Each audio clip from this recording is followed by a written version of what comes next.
Bienvenidos, bendiciones a todos.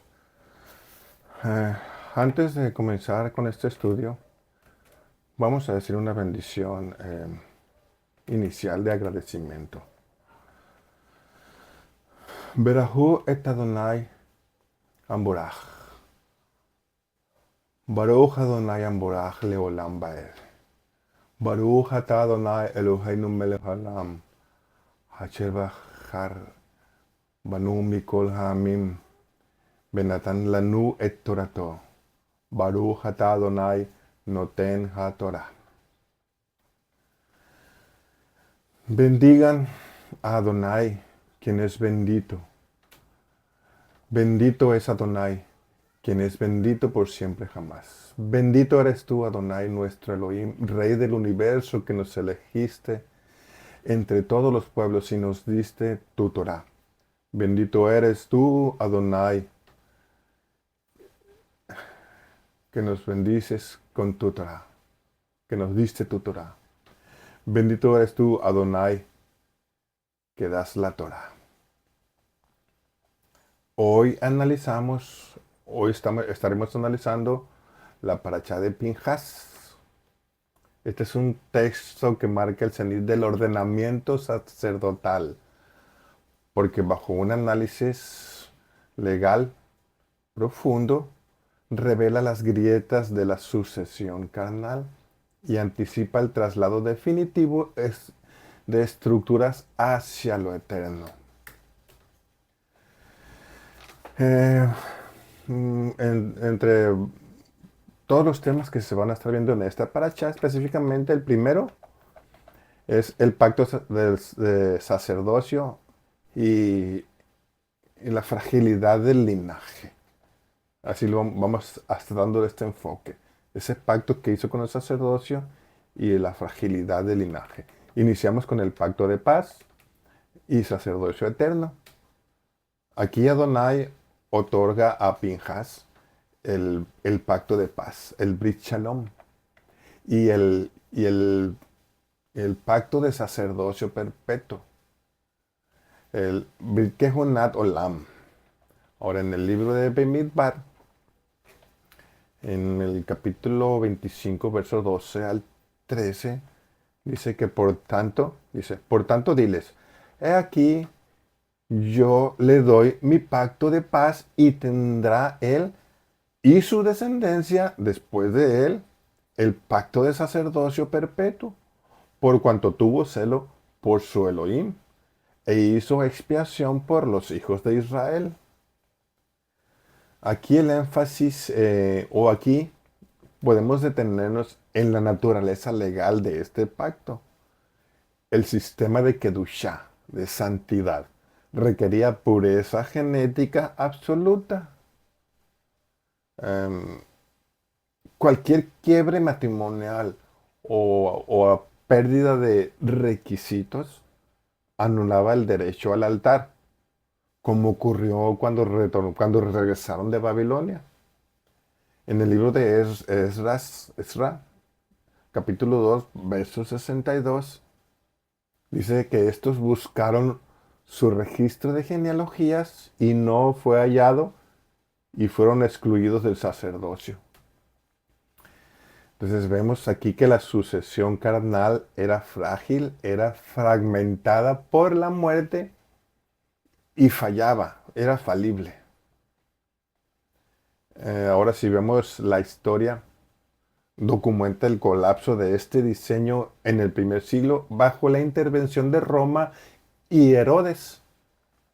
El cargo de sumo sacerdocio se convirtió en un botín político y económico. Entonces, familias aristocráticas compraban el puesto mediante simonía, violando los mandamientos, violando la Torá y transformando el templo en una corporación violenta.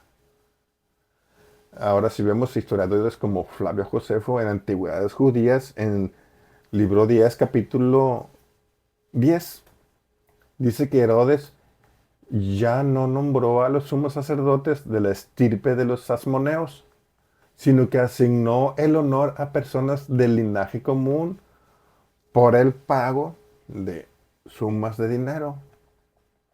Incluso el Talmud reconoce esta degradación espiritual. En el Talmud de Babilonia, el Tratado Yomá, en 8b, dice que debido a que compraban el cargo de sumo sacerdocio con dinero, los años de los impíos se acortaban. Entonces, para el tiempo de Caifás, en los tiempos de Yeshua, de Jesús, la ironía jurídica era absoluta. Oficiaban en un segundo templo cuyo lugar santísimo estaba vacío. El arca de la alianza ya no estaba allí, ejerciendo una liturgia en el vacío, sin la manifestación del trono divino. En el mismo Talmud de Babilonia, este tratado Yomá 21b, dice que en el segundo templo faltaban algunas cosas, entre ellas como el arca, la cubierta del arca, los querubines. Frente a este agotamiento estructural, el Eterno interpuso un decreto irrevocable, un sacerdocio ontológico que no depende de registros humanos. Cuando dice sin padre ni madre, sin genealogía, se estaba refiriendo a eso, no que literalmente no tenía papá ni mamá, sino que se refería a que no depende de registros ontológicos, eh, sino del poder de una vida indestructible según el orden de Melquisedec. Este Melquisedec no es un nombre propio, es un, ¿cómo diríamos? Un puesto, o el nombre de una función. Vaya, así como el faraón. Faraón había este Ramsés II, y tenían otros nombres, pero el faraón era la función, así como igual Melquisedec, esa es la función. Vemos en Salmos 110:4, donde dice que juró Adonai y no se arrepentirá, tú eres sacerdote para siempre según el orden de Melquisedec. Este es un sacerdocio donde va juramento de por medio. Como cuando un presidente, como cuando se va a tomar un puesto de importancia, se hacen juramentos. En algunos países ponen su mano sobre la Biblia y hacen un juramento. Entonces, este sacerdocio, según el orden de Melquisedec, está bajo juramento. Ahora, si pasamos a la sentencia contra Madián, es otro de los temas en esta paracha, y la sentencia contra Madián y el segundo censo. Nos muestra la orden contra Madián. Es un mandato emitido por el Eterno, por Adonai, de hostigar a los madianitas por usar el sincretismo y la seducción en Baal-peor como un arma de guerra legal. Si nos vamos al libro de Bemidbar, de Números, capítulo 25, 17 al 18, ahí nos dice, hostigad a los madianitas y heridlos por cuanto ellos os afligieron a vosotros con sus ardides. Ahora pasamos de inmediato al segundo censo en las llanuras de Moab. Se registra a la nueva generación apta para la guerra de 20 años hacia arriba. Este es el conteo de la herencia jurídica, donde se estipula el reparto territorial por sorteo y por número o el número de miembros de las tribus, o por densidad demográfica. O sea que entre más herederos tenga la tribu, más tierra iba a recibir. Aquí los levitas son censados por separado, reafirmando que Adonai es su heredad. Dice, yo soy tu heredad, dice Adonai a los levitas. Otro de los temas también relevantes aquí, entra una jurisprudencia civil con las hijas de Zelofejad.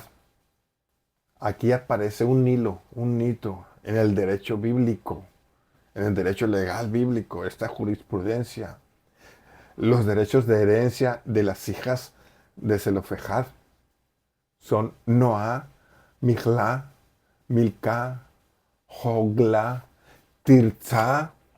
Estas desafían la exclusión patrimonial para proteger el nombre familiar. Entonces, que Zelofejad solo tuvo hijas. Si no hubiera salido que esta jurisprudencia, hubiera quedado fuera de la heredad su padre. Por eso es que estas mujeres desafían esta ley de que solo los hombres o los varones podrían recibir herencia. Moisés lo que hace es que consulta otra vez al Eterno, eleva la causa a Adonai. Entonces, este responde modificando el protocolo de sucesión de derechos o de herencia. Si nos vamos al libro de Números, Bemidbar, capítulo 27, 7, ahí está la respuesta. Dice, bien dicen las hijas de Zelofejad, les darás heredad de posesión entre los hermanos de su padre. Pues aquí ya vemos esta jurisprudencia. Desde aquí cualquier otro caso que pudiera salir más adelante, se iba a usar de referencia este caso, que las mujeres también podrían recibir herencia. Aquí se expone el mishpat, el juicio. Se adapta para garantizar la justicia, mostrando que el diseño legal divino prioriza la equidad sobre la rigidez de la estructura. O sea que no va a decir, la ley así dice y se va a hacer. Entonces, en esta jurisprudencia se aplica un juicio de equidad. Fue algo justo, en pocas palabras, que el Eterno dio la orden. Y sí, aquí surgió esta jurisprudencia. Ahora, la sucesión del liderazgo y el mapa de Sión, tocante al sacerdocio. En el siguiente tema se define la transición gubernamental, la sucesión del liderazgo. Es el liderazgo de Moisés. Este Moisés pide un líder para la congregación para que no queden como ovejas sin pastor. Aquí recuerdo que Yeshua, Jesús, en cierta ocasión se compadece de las multitudes porque dice que andaban como ovejas sin pastor. Desde aquí Moisés tiene este mismo pensamiento, eh, que pide un sucesor para que no anden como ovejas sin pastor. Entonces Adonai designa a Yehoshua, a Josué, transfiriendo el Hod, el esplendor, autoridad, mediante la imposición de las manos. En el libro de Bemidbar, en el números 27, 18, dice, y Adonai dijo a Moisés, toma a Josué, hijo de Nun, varón en el cual hay espíritu, y pondrás tu mano sobre él. Esta figura del rey pastor nos conecta directamente con el tabernáculo de David. Históricamente existió una anomalía jurisprudencial de 40 años. Mientras el tabernáculo de Moisés operaba en Gabaón, con un lugar santísimo vacío bajo el terror del juicio. Aquí vemos esta otra jurisprudencia, este otro caso, en este caso de David. Este levantó una tienda abierta en Sión, en Jerusalén, para albergar ahí el arca. Sión rompió el protocolo de Gabaón, aboliendo el velo. Permitió el acceso continuo y 24/7.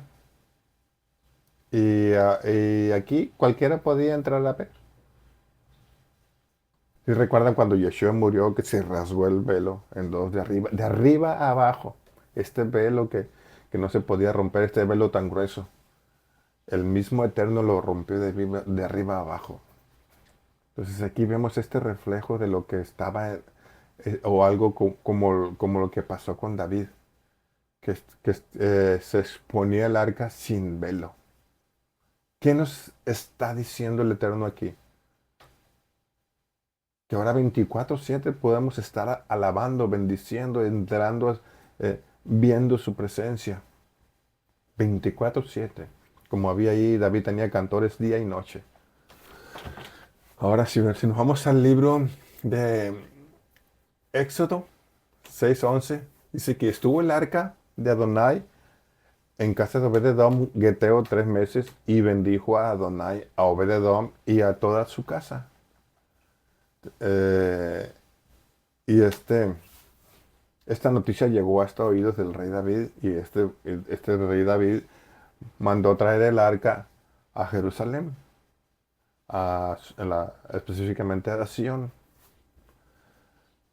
Y David operó sacrificios vistiendo el efod de lino, una vestidura sacerdotal, no bajo la ley arónica de Gabaón, donde estaba el tabernáculo que es de Moisés, sino bajo la jurisdicción territorial preexistente de Melquisedec en Jerusalén.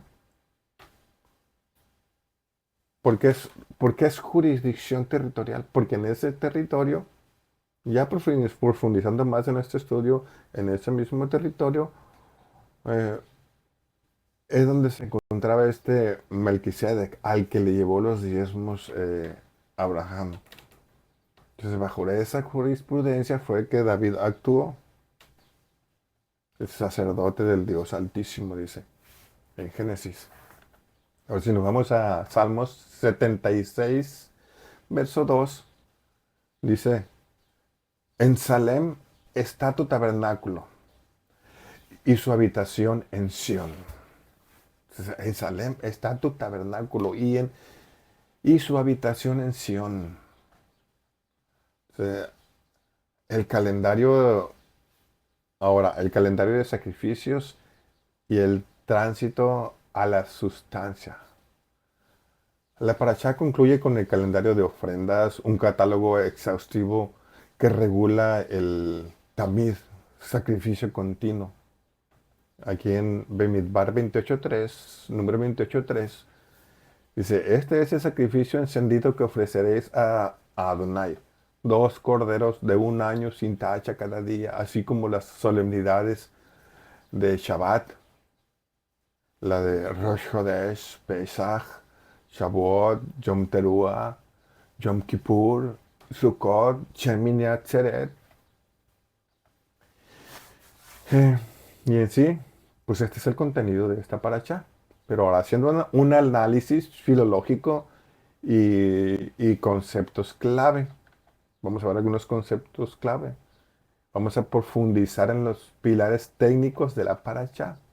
El primer pilar es el concepto de Tabnit, el modelo patrón. Todo el sistema de ofrendas de Bemidbar operaba bajo un plano microcósmico, una maqueta terrenal. El sacerdocio levítico tenía jurisdicción exclusiva sobre la copia física. ¿Recuerdan cuando Moisés se los dijo en el Sinaí? Se les dijo, haz conforme al modelo que estás viendo. Entonces lo que se construyó este tabernáculo en el desierto era una copia física de lo que Moisés miró, el tabernáculo celestial. Pero el orden de Melquisedec opera en el santuario celestial, la casa matriz, la omnipresencia. En Hebreos 9:24, ahí nos dice que porque no entró el Mesías en el santuario hecho de mano, figura del verdadero, sino en el cielo mismo. Cuando el original entra en vigor, la copia pierde su valor ejecutivo. Ahora el segundo punto, o el segundo término, el término de caná, celar, el celo. manifestado como Kanoki Neti, no describe un arrebato pasional, sino la indexación legal de la exclusividad del pacto. Pinjas vindica el honor del Creador frente a la asimilación moral. Ahora, el tercer término, el tercer punto, es el tránsito hacia el Naos, el templo de piedras vivas. Bajo el nuevo orden, la santidad ya no está confinada a muros de piedra. Se traslada a una estructura dinámica y portátil, el cuerpo místico de los creyentes. ¿O no sabéis que sois el templo de Dios y que el Espíritu Santo mora en vosotros? Glorificad a Dios en vuestros cuerpos y en vuestro espíritu. Glorificad al Eterno. Entonces, esta noción no fue una ruptura helenística, sino un concepto hebreo arraigado en los sectores piadosos de la época. En los manuscritos del Qumran, en el rollo 4Q, Florilegium, 4Q 174, ahí nos dice que ha mandado construir para sí un santuario de hombres en el cual puedan ofrecer sacrificios de incienso. En este rollo que se encontró en estas cuevas de Qumran. Ahora, algunas o las conexiones intertextuales o asociaciones con los profetas, los Nevi'im. En el libro de Reyes, de Primera de Reyes, vemos al profeta Elías en crisis ministerial utilizando la misma fórmula jurídica de Pinjas para reclamar el celo por el pacto, por la apostasía del norte, de esta casa del norte de Israel. En este el libro de Reyes, Primera de Reyes 19:10, dice que él respondió: he sentido un vivo celo por Adonai Elohei Tsebaot, por el Señor Elohim, Elohei de los ejércitos. Entonces Elías sintió este vivo celo. Ahora en este libro de Reyes, Hashem, Adonai ratifica el origen de la alianza sacerdotal, vinculando con las demandas de rectitud moral e instrucción veraz que la cúpula de Caifás pisoteó en el primer siglo. En el libro de Reyes, capítulo 2, 5 dice: mi pacto con él fue de vida y de paz, las cuales cosas yo le di para que me temiera. Ahora si vamos al libro de Jeremías, el Sefer Yirmiyahu, Jeremías, se profetiza la inmutabilidad de la mediación en el nuevo pacto, garantizando que bajo una nueva administración estructural, el servicio sacerdotal no colapsaría. Está en Jeremías 33:18. Dice: y de los sacerdotes levitas nunca faltará varón delante de mí que ofrezca holocausto. Algunas asociaciones con los escritos, los Ketubim. El libro de Salmos, Sefer Tehilim, Salmos, provee la validación judicial definitiva del acto de Pinjas, decretando que su intervención fue un acto de legitimidad jurídica de Sedaká y no un quebrantamiento criminal. Está en Salmos 106, 30 al 31. Dice: entonces se levantó Pinjas y ejecutó juicio, y se detuvo la plaga, y le fue contado por justicia. Aquí está la Sedaká, justicia.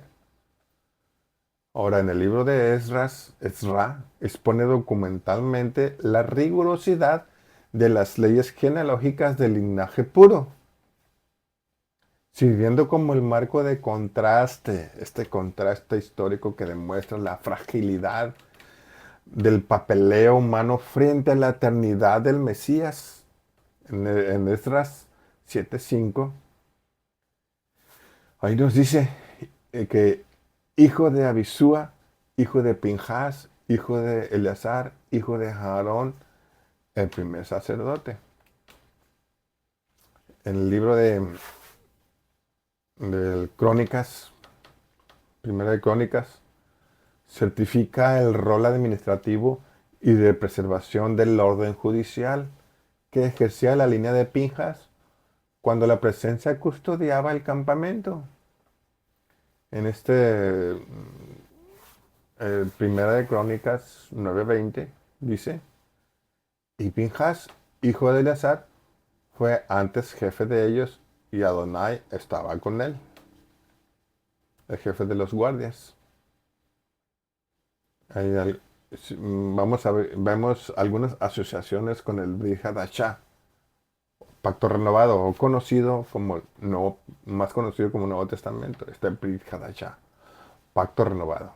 En la epístola de los Hebreos, aquí se ejecuta el jaque mate legal contra la restauración levítica. Eh, los sacrificios de animales eran ineficientes, incapaces de perfeccionar la conciencia.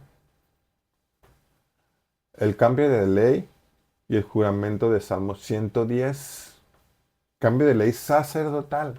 No se refiere a toda la ley de Dios. Aquí está, el contexto está hablando de los sacerdotes, el sacerdocio de Melquisedec y la fragilidad del sacerdocio levítico. En esta ley sacerdotal, no a todas las leyes de la Torah, no. Aquí se puede malinterpretar si no se mira bien el contexto. Que se demuestra que Leví era provisional y quedó subrogado ante la perfección del sacerdocio eterno de Yeshua. En Hebreos 7:11, ahí nos dice, si pues la perfección fuera por el sacerdocio levítico, ¿qué necesidad habría aún de que se levantase otro sacerdote según el orden de Melquisedec? Así que este sacerdocio levítico no era perfecto. Ahora el sacerdocio según el orden de Melquisedec, como ya les dije, este Melquisedec no es un nombre propio, es un orden, es un nombre de esta posición de rey sacerdote, de rey justo, rey de justicia. Entonces, el libro de Apocalipsis, en este libro se denuncia la doctrina de Balaam y el tropiezo de Peor, Baal Peor. Los mismos hechos que denotaran la acción de Pinjas, advirtiendo a las comunidades contra el peligro de la asimilación cultural y los convenios políticos con el sistema corrupto. Está en Apocalipsis 2:14. Ahí dice, tienes ahí los que retienen los que retienen la doctrina de Balaam, que enseñan a Balac a poner tropiezo a los hijos de Israel. En el escrito de Juan, de Yohanan, ahí vemos a Yeshua ejecutando la purificación del templo al volcar las mesas de los cambistas. Este mismo celo por la casa de Adonai, este mismo celo que sintió Pinjas. Aquí Yeshua eh, encarnando la sustancia filológica de Kinat Beitha, el celo por mi casa, el celo santo que purifica el espacio judicial de la profanación de esta cúpula gubernamental, de este corrupción del templo. En Juan 2:17 nos dice, entonces, dice en los discípulos, entonces se acordaron sus discípulos que está escrito, el celo de tu casa me consume. Ahora sí pasamos a otro punto, la liturgia de cierre, el, el Birkat Kohanim. Es una bendición eh, que se dice cuando uno termina de ver las Sagradas Escrituras. Nosotros, como herederos del sacerdocio perpetuo, evocamos la bendición institucional delegada a Aarón y a sus hijos, cuyos linderos de gracias se expanden hoy desde el templo celestial.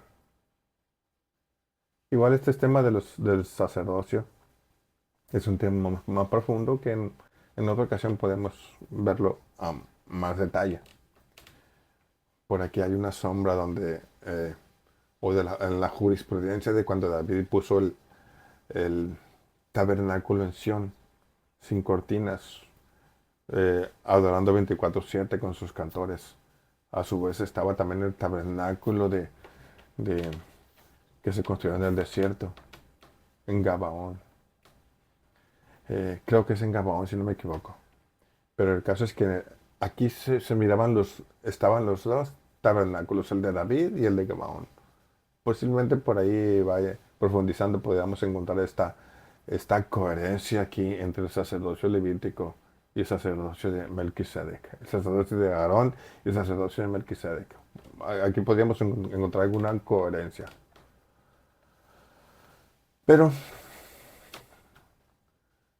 eh, bajo esta unción, así, como un reino de sacerdotes, mm, podemos decir esta bendición, el Birkat Kohanim, la bendición sacerdotal, que dice, Yevarejeja Adonai Beyismereja.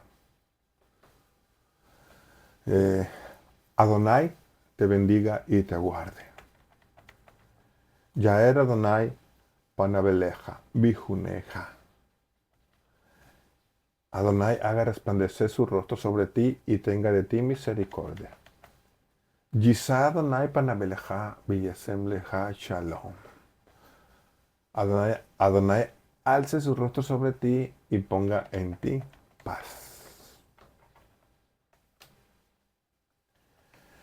Concluyendo este estudio, cerramos con la bendición final de agradecimiento. Esta bendición que dice, Baruch atah Adonai Eloheinu melech haolam, asher natan lanu Torah emet. Behaye olam nata betuhenu. Baruch atah Adonai noten hatorah. Bendito eres tú, Adonai, nuestro Elohim, Rey del universo, que nos diste la Torah de la verdad, implantando en nosotros la vida eterna. Bendito eres tú, Adonai, que das la Torah. Entonces, hasta aquí nuestra guía. Esta es una guía analítica, histórica y litúrgica de la Parashá de Pinjas. Shalom, shalom a todos. Bendiciones. Hasta la próxima. Dale like y comparte. Comenta. Bendiciones.